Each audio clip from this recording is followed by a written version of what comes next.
రాష్ట్ర వక్ఫ్ board chairman Abdul Aziz గారు అందరినీ ఆహ్వానించి ఈరోజు ఈ పవిత్రమైనటువంటి కార్యక్రమంలో పాల్గొనేటువంటి అవకాశం పెద్దలు సోమిరెడ్డి చంద్రమోహన్ రెడ్డి గారు, కోటమిరెడ్డి శ్రీధర్ రెడ్డి గారు, మేయర్ గారు, డిప్యూటీ మేయర్ రూప్ కుమార్ గారు, కలెక్టర్ గారు, పెద్దలందరూ కూడా ఈరోజు ఇక్కడ పాల్గొని ప్రార్థనలు చేయడం జరిగింది.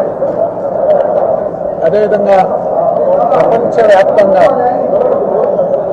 ఈనాడు ముస్లిం సోదరులు ఎంతో పవిత్రంగా ఈ యొక్క రంజాన్ మాసంలో ప్రార్థనలు ప్రపంచ శాంతికి, ఈనాడు ప్రపంచం అంతా అనేక సమస్యలతో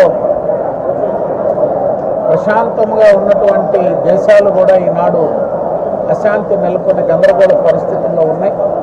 ఈ పవిత్ర రంజాన్ మాసం సందర్భంగా దేశానికి, అదేవిధంగా రాష్ట్రానికి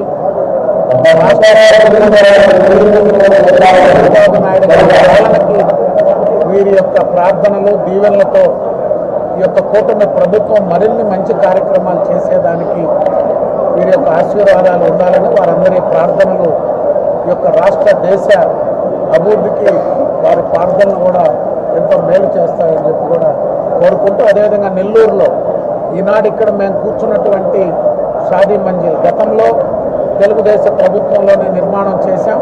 ఈరోజు ఇక్కడ దీన్ని అధునాతంగా నిర్మాణం చేశాం. అదేవిధంగా ఇంటర్నేషనల్ స్కూల్ ఉమ్మడి రాష్ట్రంలో ఎక్కడా లేనటువంటి విధంగా ఈనాడున్న తెలంగాణ, ఆంధ్రప్రదేశ్లో నెల్లూరులో ఇంటర్నేషనల్ స్కూల్ని, అబ్దుల్ కలాం ఇంటర్నేషనల్ స్కూల్ని ఏర్పాటు చేస్తున్నాం. అదేవిధంగా స్కిల్ డెవలప్మెంట్ సెంటర్ కూడా ముస్లిం సోదరీమణులకు స్కిల్ డెవలప్మెంట్ సెంటర్ ఏర్పాటు చేసి వారందరికీ కూడా వృత్తి నైపుణ్యాన్ని అందించి మైనారిటీ సోదరీమణులందరికీ కూడా ఉపాధి కల్పించడానికి ఈరోజు ఈ కార్యక్రమం తీసుకుంటున్నారు. అదేవిధంగా ఈ ప్రభుత్వం సోదరులకు అవసరాలన్నీ తీర్చేదానికి